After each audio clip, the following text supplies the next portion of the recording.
อันนี้ก็คือบ้านนางวิสาขาชื่อว่าเป็นบ้านอุบาสิกาผู้ที่ว่าอันดับต้นๆของพุทธศาสนาเลยนี่เป็นสื่อล่ามมหาวิหารคำว่าบุปผาแปลว่าดอกไม้ล่ามแปลว่าสวนแปลว่าสวนดอกไม้บุปผาล่ามแปลว่าสวนดอกไม้บ้านเฮามีวัดแห่งหนึ่งชื่อว่าบุปผาล่ามวงเล็บโนนหินแฮคนละเรื่องกันแล้วเนาะคนละความหมายบ่มีต้นไม้จักต้นว่าบุปผาล่ามคำว่าบุปผาล่ามแปลว่าสวนดอกไม้เป็นสถานที่ปราสาทวัดพระนางวิสาขาถวายเป็นพุทธบูชาธรรมบูชาสังฆบูชาแล้วก็สร้างศาลาพันห้องว่าซั่นเนาะสร้างศาลาพันห้องห้องหนึ่งนี่สามารถบรรจุพระได้1,000 องค์แต่ละมื้อก็จะมีพระเจ้าพระสงฆ์มาฉันภัตตาหารอยู่ที่บ้านที่วัดแห่งนี้วัดบุพารามแต่ว่าอันนี้เป็นแค่ปลักหักพังเป็นแค่ส่วนหนึ่งก็เพิ่นก็บ่ได้เฮ็ดยิ่งใหญ่ปานใดแต่ว่าในอดีตนั้นคือหม้องนี้บนจุดบริเวณนี้เป็นบ่อนวัดบุพารามเป็นวัดที่ยิ่งใหญ่ที่สุดนะสร้างโดยพระนางวิสาขาเป็นจำนวนมูลค่าอยู่27โกฏ27โกฏสร้างนี้แล้วก็แววมหาอุบาสิกาวิสาขานี่ก็ถือว่าเป็นบุคคลสำคัญอีกผู้หนึ่งในนครสาวัตถีก็สิเคียงคู่กับท่านอนันทบิณฑิกเศรษฐีแต่ว่าวัดบุพารามก็ดังบ่ก็ดังแต่ว่าบ่สู้วัดวชิรวันวัดวชิรวันนี่บ่แห่งนี้พุทธเจ้าจำพรรษาอยู่9เทื่อนะจำได้บ่6บ่เออเป็นในสาวัตถีนี่พระพุทธเจ้าจำพรรษาอยู่25พรรษาจำอยู่นี่6เทื่อเนาะ6ครั้งจำอยู่นี่บ่นั้น19เนาะ19พรรษาพระวชิรวันนะ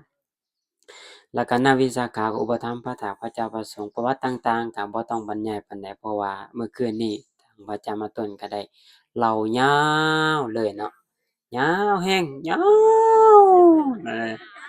เออยาวเลยจนเบิดเลยเสียงแล้วก็เมื่อพระนางนี่ได้เบิดอายุขัยไปแล้วก็ไปตายแล้วไปเกิดอยู่ในสวรรค์ชั้นนิมมานรดีนะแล้วก็เป็นวัตตพิรตาโสดาบันก็คือพระโสดาบันผู้ยินดีในวัฏสงสารก็เพิ่นเมื่อตายจากชั้นนิมมานรดีแล้วเบิดอายุขัยในชั้นนี้ไปเกิดชั้นปรนิมเบิดเพิ่นชั้นปรนิมไปเกิดชั้นพรหมแต่ละชั้นจะฮอดชั้นสุทธาวาสหลักการบรรลุพระอรหันต์เป็นในชั้นนั้นสมัยครั้งพุทธกาลก็สิมีอนาถบิณฑิกเศรษฐีพระนางวิสาขาแล้วก็ท้าวสักกะจอมเทพผู้เป็นราชาของเทวดาชั้นดาวดึงส์แล้วก็มีมหารัฐเทวบุตรผู้ที่เป็นก็มีประมาณนี้ผู้ที่เป็น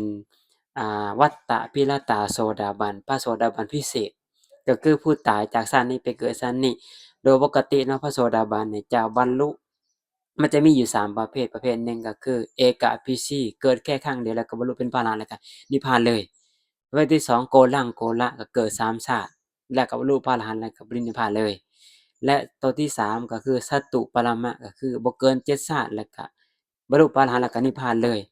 แต่วันนี้พิเศษก็คืออ่าวัตตพิรตาโสดาบันพระโสดาบันผู้ยินดีในวัฏสงสารอันนี้พิเศษเนาะจะอยู่ในกล่าวไว้ในสักกะปัญหาสูตรในอัตถกถาในทีฆานิกายเพิ่นว่าจังซั่นเนาะก็สิมีผู้ที่ยินดีในวัฏสงสารแต่ว่าตายจากชั้นนี้ไปเกิดชั้นนี้แม้ท่านอนันทบิณฑิกเศรษฐีก็เห็นเราตายแล้วไปเกิดในสวรรค์ชั้นดุสิตเบิดอายุขัยในชั้นดุสิตแล้วไปเกิดในชั้นนิมมาปรานิมไปจนฮอดชั้นพรหมขึ้นไปตามลำดับจนฮอดชั้นมหาพรหมท่านชุทธาวาสอวิหาอัตตปาสุทัสสาสุทสีไปตามลำดับแล้วก็เมื่ออินทรีย์แก่กล้าปัญญาแก่กล้าแล้วก็ประหารกิเลสในชั้นนั้นแล้วก็นิพพานในชั้นเลยแต่ว่าก่อนจะฮอดชั้นนั้นน่ะพุทธเจ้าเป็น10องค์พู้นแหละสิเบิดอายุขัยเขาเจ้าเพราะว่าหยังเทวดาแต่ละชั้นเนี่ยมันอายุยืนเด้เพื่อสิฮอดชั้นสุทธาวาสนี่ก็บ่แม่นง่ายเนาะ อันนี้คืออ่าเว้าย่อๆเนาะก็ให้คิดว่า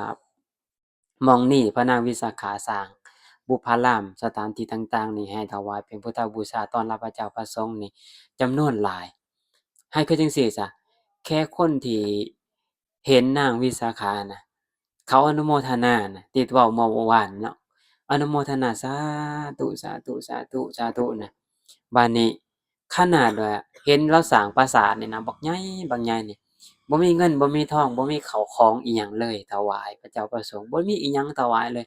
เฮ็ดจั่งใดโอ้นางวิสาขานี่สร้างปราสาทใหญ่ขนาดนี้โอ้จังแม่นมีเงินมีทองมีศรัทธาตั้งมั่นเนาะเฮ็ดเป็นสิ่งที่เฮ็ดได้ยากอนุโมทนาสาธุสาธุขอให้ข้าพเจ้าได้ส่วนบุญส่วนกุศลนำเด้อ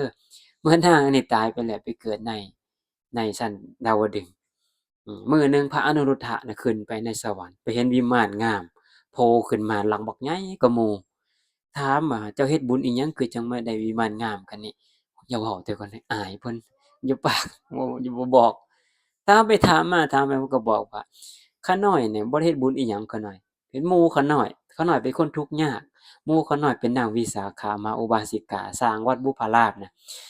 พันห้องน่ะข้าน้อยบ่มีอิหยังถวายกับเพิ่นเลยเงินกีบหนึ่งก็บ่เคยร่วมอิหยังเลยแค่อนุโมทนาซื่อๆน่ะ ได้บุญกุศลมาเกิดเป็นเทวดานี่แหละเขาหน่อยแหมพวกเราทั้งหลายก็เวลาไปเห็นเด้อเนี่ยจำไว้เห็นกุฏิหลังงามๆโอ๊ยคืองามแท้สร้างศาลาหลังนี้ซิมหลังนี้หนทางคืองามแท้ไผเฮ็ดก็แล้วแต่เจดีย์นี่ไผก็บ่ฮู้จักแหละเขาใครข้าพเจ้าได้ส่วนบุญส่วนกุศลนำเด้อสาธุแบบนี้กินงามๆบ่เสียจักกีบเลยแต่ถ้าว่าเห็นโอ๊ยศาลานี่ไผว่าสร้างใหญ่กะดักกะเดาโอ้เสียสิเปลืองเงินซื่อๆกุฏิกุฏังศาลาเสียเงินซื่อๆโอ๊ยไปเว้าจั่งซี้นี่สิเป็นหยังเกิดขึ้นสิเกิดหยังขึ้นได้บาปไปยุ่งอิหยังเรื่องของเขาเจ้าของบ่ได้เสียเงินจักกีบอันนี้เฮานี่น้อมจิตน้อมใจเนาะไผเฮ็ดอิหยังเฮ็ดสาธุเอาเบิดเลยนะเป็นการกำจัดความอิจฉาริษยาอีกประเภทหนึ่งเนาะในการบรรยาย วัดบุพารามก็ขอโจะไว้แต่เพียงเท่านี้เนาะอืมเราจะได้ไปวัดพระเชตวันได้บัดนี้